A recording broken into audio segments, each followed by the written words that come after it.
本日の動画はメインローターのトラッキングを取る動画です。なお、内容は初心者様向けとなっております。メインローターのトラッキングとは、2枚のメインブレードが同じ軌道を通るように、メインブレードのピッチ角を合わせるということです。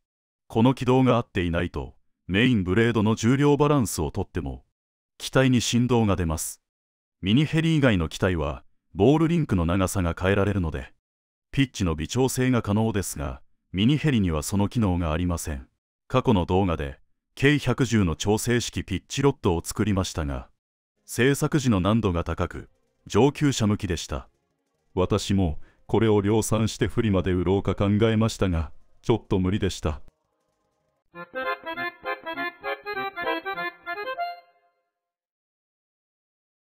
調整を始める前に、ローターブレードやローターグリップに印をつけて、いつでも元に戻せるように組み合わせておきましょう。次に、ローターの先端に色をつけるために油性ペンで色を塗るか、ローターの先端にカラーシールを貼ります。余ったデカールで十分です。当たり前ですが、同じ重さにするために同じ長さと幅で切ります。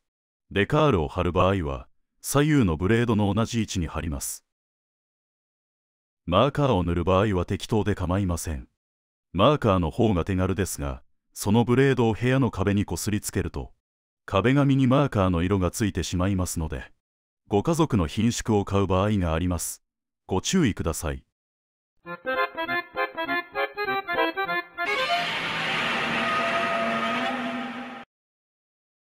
メインローターブレードが高速で回っているのを目で見る必要があるので、保護メガネを必ず絶対装着してください。絶対にです。初心者様の機体は何が起きるかわからないので、目や顔を保護してローターの回転数もスロットル 50% 以下でやりましょう。この機体は赤のシールを貼ったブレードが下にずれて回っています。最初に試すのは左右のローターグリップのピッチロッドを入れ替えてみます。スワッシュプレートのピッチロッドは外さないで180度回します。これは私も普段から当たり前のようにやっていることです。ピッチロッドの長さを変えられないので、すぐに試せることはいろいろ部品を入れ替えることです。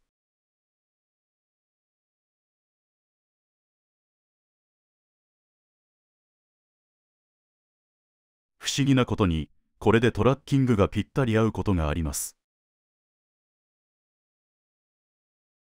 ダメだった場合は、ローターを左右入れ替えます。もちろん、ローターブレードの取り付け時の硬さは左右同じにします。緩めで構いません。これでもダメな場合は、ピッチロッドを左右入れ替えます。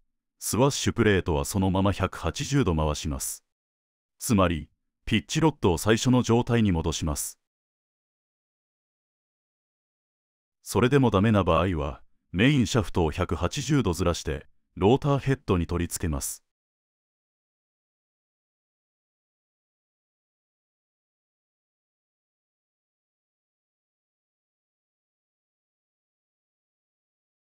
これだけやってもダメな場合は、ローターヘッドの変形が考えられます。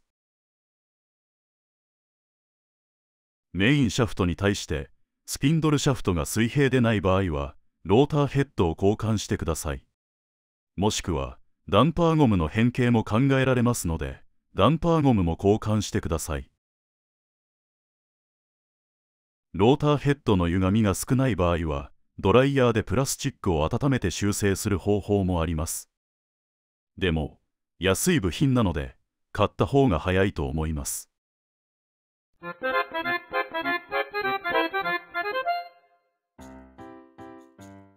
最後に、最終手段として、ローターグリップのアーム部分を曲げて、ピッチを変更する方法です。